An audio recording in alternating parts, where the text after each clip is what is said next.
Anyway, I can't talk to slides. I'm not going to tell you why. But we can start with vital quiz. What's vital quiz? Where does this first remark come from? The days, square years, the three scores, and 10. From where? No, you take it from Lincoln.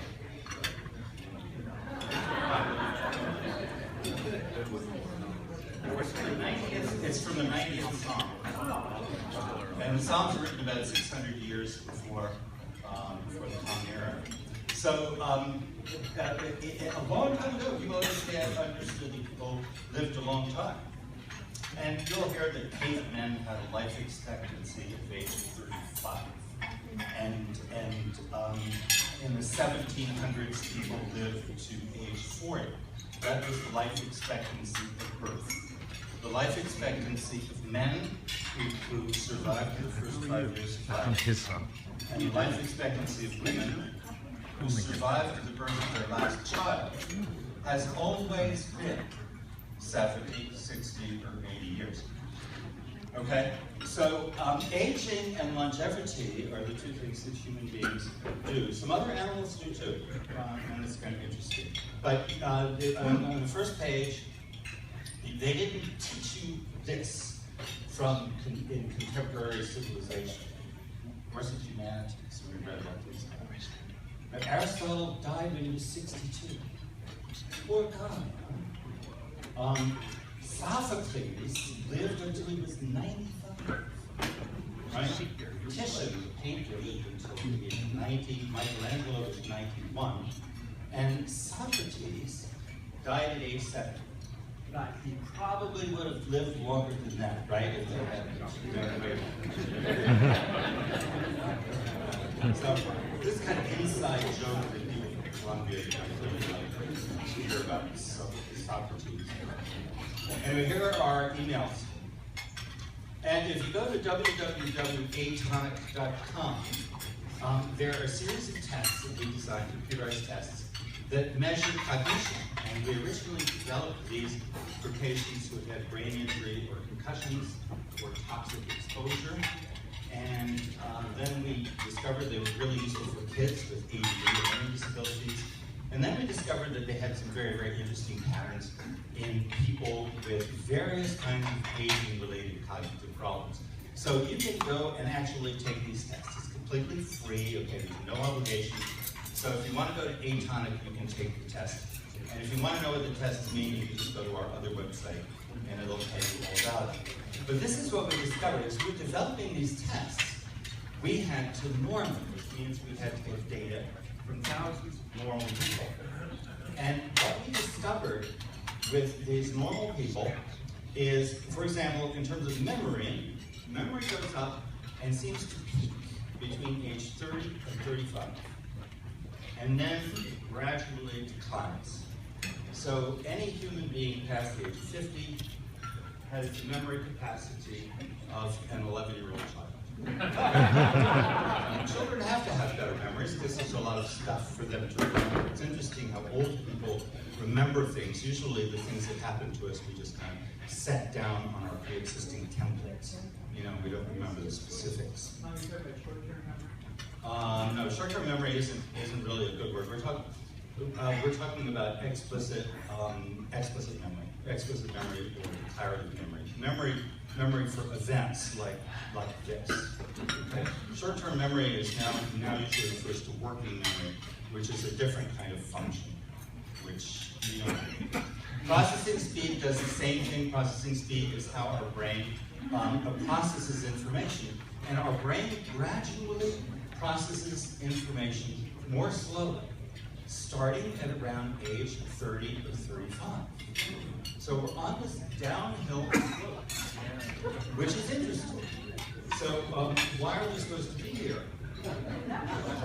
The third curve is subjective well-being. Now this is not from our group, but it's actually from what are called the positive psychologists, the happiness psychologists.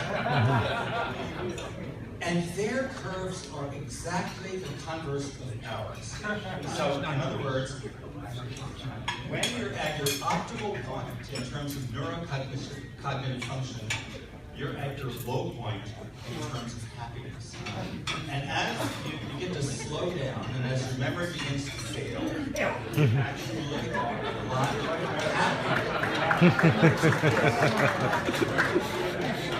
And you'll probably notice, face it, Columbia in 1961 to 65. Suppose we had all been such good guys that we are not. Right? Me anyway. So, aging and longevity, presumably, now aging is a process of deterioration, entropy, right? And it's supposed to be, and it's inevitable, right? Entropy is inevitable. Longevity, though, which is presumably what you're interested in, is a question not of deterioration, but of resilience. And what does that mean? Resilience is something that we have. We're born with, and that we develop in the first 20 or 30 years of our lives. And the next curve, lasers, are probably the most interesting piece of information in this whole packet. This is the relationship of IQ with the rate of mortality. So the best thing you guys ever did in terms of mortality was to score over 1,200 or 1,400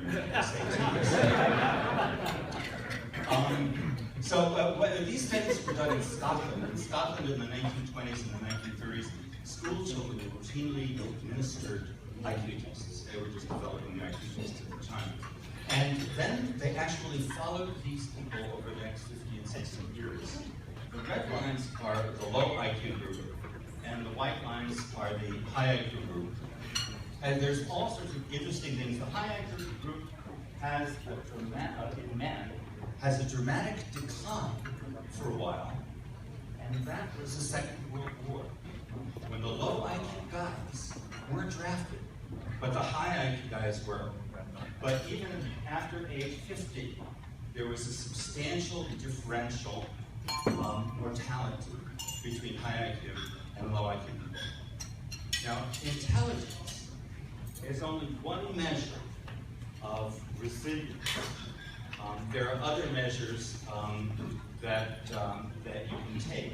But the interesting thing about the complex mental systems that perform when we're doing intelligent action, the integrity and the efficiency of those systems is actually correlated with the integrity and the efficiency of other physiological systems.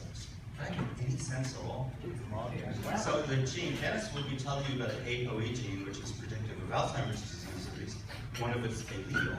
The ApoE gene actually also determines the health of your cardiovascular system. So primates, monkeys, have an E4 allele.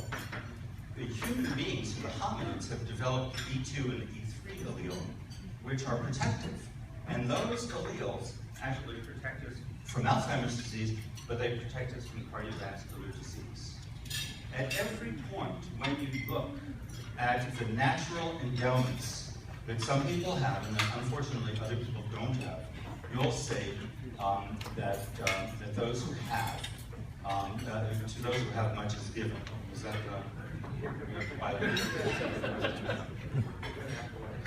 okay, here. Anti-aging industry. I could cite you all sorts of things right now about anti-aging.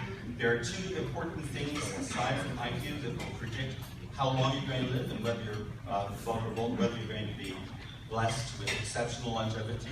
One is how healthy and how active you are at age 50. So think back.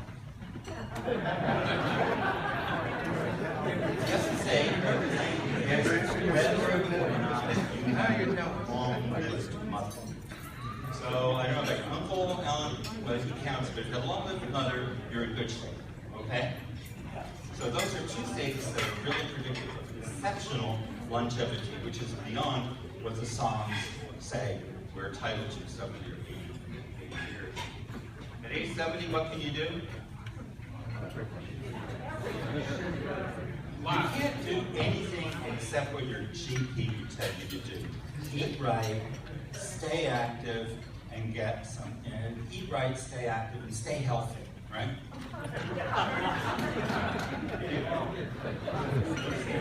This is one thing you can't get. You can't get depressed. All right?